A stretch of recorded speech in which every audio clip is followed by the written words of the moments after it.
نحمده ونصلي على رسوله الكريم اما بعد فاعوذ بالله من الشیطان الرجیم بسم اللہ الرحمن الرحیم لا يمسه الا المطہرون صدق اللہ العظیم۔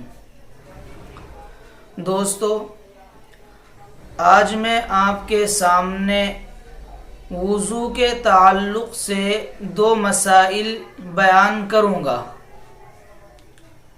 یہ تو ہم سب کو معلوم ہے کہ وضو کے اندر اعضائے ثلاثہ یعنی تینوں اعضاء کا دھونا اور سر کا مسح کرنا فرض ہے، تو انہی کے اوپر دو مسئلے میں آپ حضرات کے سامنے بیان کروں گا۔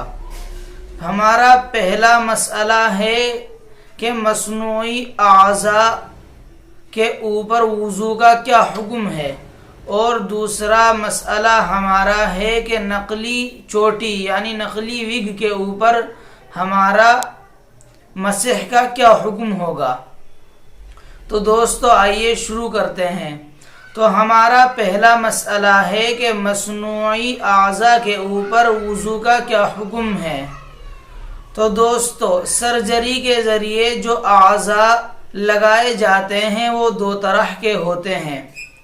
ایک تو وہ اعضاء جن کو مستقل طور پر آدمی کے جسم کے ساتھ فکس کر دیا جاتا ہے، فٹ کر دیا جاتا ہے، اور دوسرے وہ اعضاء جن کو ہم آسانی سے اتار سکتے ہیں اور پھر لگا بھی سکتے ہیں۔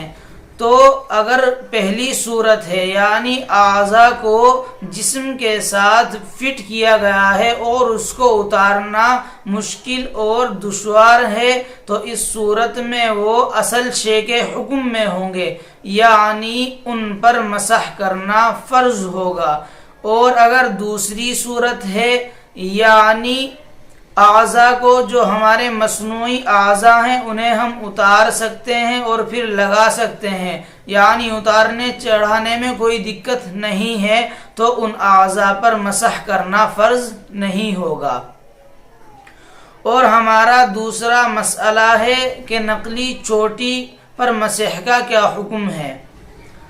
تو نقلی چوٹی بھی دو طرح کی ہوتی ہے۔ ایک تو وہ جس کو آپریشن کے ذریعے سر کے اندر فکس کر دیا جاتا ہے اور اس کو نکالنا مشکل اور دشوار ہوتا ہے، اور دوسری وہ چوٹی جس کو ہم آسانی سے اتار سکتے ہیں اور پھر لگا سکتے ہیں۔ تو پہلی صورت کے اندر تو ہمارے سر کے اوپر مسح کرنا فرض ہوگا، اس لیے کہ وہ شے کا حصہ ہوگا، کیونکہ ہم اس چوٹی کو اتار نہیں سکتے۔ اور اگر دوسری صورت ہے یعنی اس چوٹی کو ہم اتار سکتے ہیں اور لگا سکتے ہیں، تو ٹوپی کے حکم میں ہوگی، یعنی جس طرح ٹوپی اتار کر مسح کرنا ضروری ہے، ٹھیک اسی طرح اس چوٹی کو اتار کر کے ہمیں سر پر مسح کرنا ہوگا۔ واللہ اعلم بالصواب۔